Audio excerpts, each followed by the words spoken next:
Thank you for clicking on this video. In part 2 of this series, we took you through the rise of Sachin Tendulkar and the golden generation of Indian cricket. In this video, we are going to take you through the heights India reached under the early captaincy of MS Dhoni and the emergence of IPL. So please make sure you check out the previous videos and don't forget to subscribe to this channel with the notification bell on so that you can stay updated. In cricket, just as in life, all good things must eventually come to an end. Despite the golden generation having the highest of highs in cricket, their rise to the top unfortunately coincided with Australia's golden generation as well.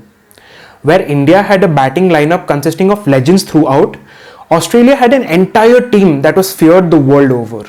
India's performance had been underwhelming in the 2003 and 2007 World Cups. A battering at the hands of Australia in the finals of the 2003 World Cup was followed by an embarrassing group stage exit in the 2007 edition.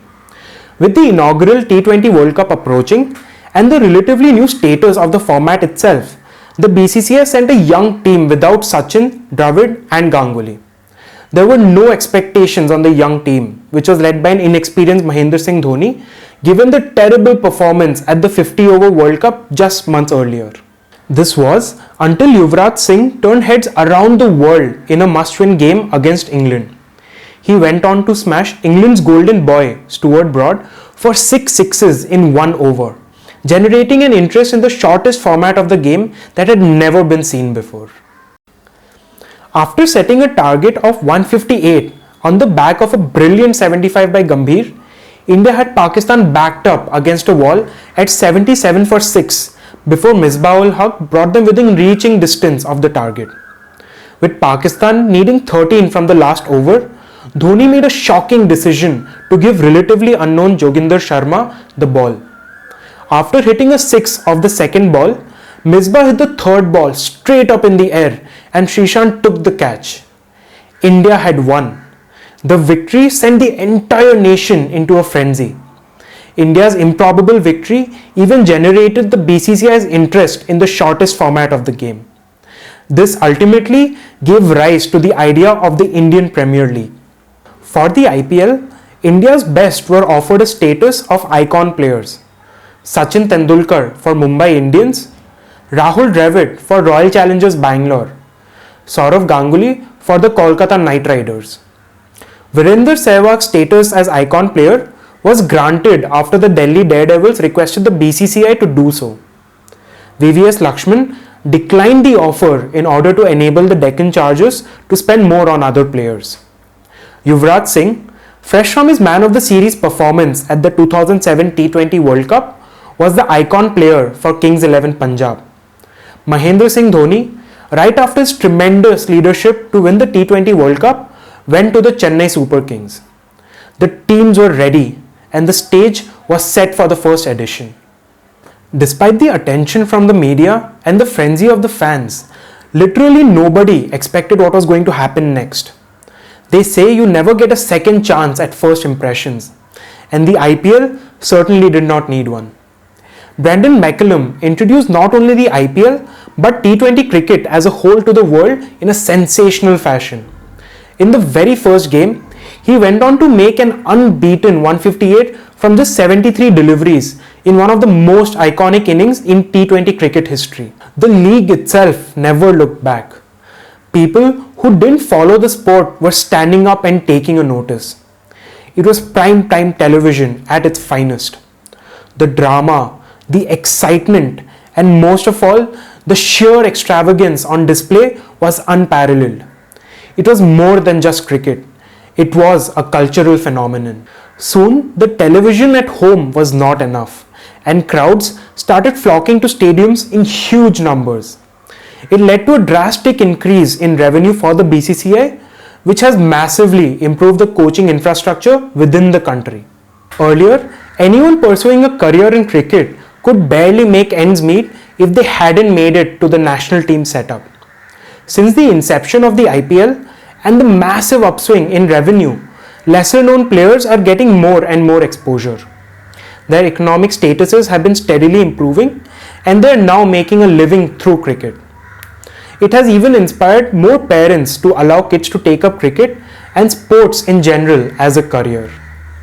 Chennai Super Kings, under the leadership of MS Dhoni, would go on to win 2 consecutive IPL titles and a Global Champions League by 2011. These victories, along with the national triumphs of 2007 and 2011, would go on to establish MS Dhoni as one of the best captains India has ever seen. A team built upon the solidarity of young Indian players was born, showcasing the strength of local talent. Under Dhoni, a habit of winning against all odds was being molded. The core of the team that would eventually make it to the 2011 edition of the Cricket World Cup took shape over 3 years, since January of 2008. It was an act that had never been done before. World Cup selections had often only contained the best performing players and biggest names from the previous calendar year. However, given the results of the Indian team in the previous 2 World Cups, the selectors went ahead with the suggestions of the new captain. Cricket was slowly changing, and so was India. Dhoni, the face of this new revolution, was slowly making a name for himself on the pitch too. He topped the ICC ODI batsman ranking for several months in 2009 due to his calm, measured and calculated knocks. India's performance in the subsequent years led to them being heavy favourites to win the World Cup on home soil, even over Australia, the winners of the previous 3 editions. India reached the finals of the World Cup with victories over Australia in the quarters and Pakistan in the semis. Chasing a target of 275 in the finals against Sri Lanka, India lost both Sachin and Sehwag early in the innings. Dhoni rescued his team, alongside a heroic performance from Gautam Gambhir, to help India lift their second World Cup title since 1983. It wasn't just the victory that resonated, it was the manner in which the World Cup was won.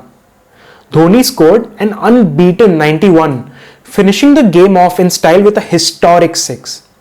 Once again, a billion voices rode together as the sport produced another moment for the ages. India followed up their second 50-over World Cup win with a coming-of-age performance in the Champions Trophy 2 years later.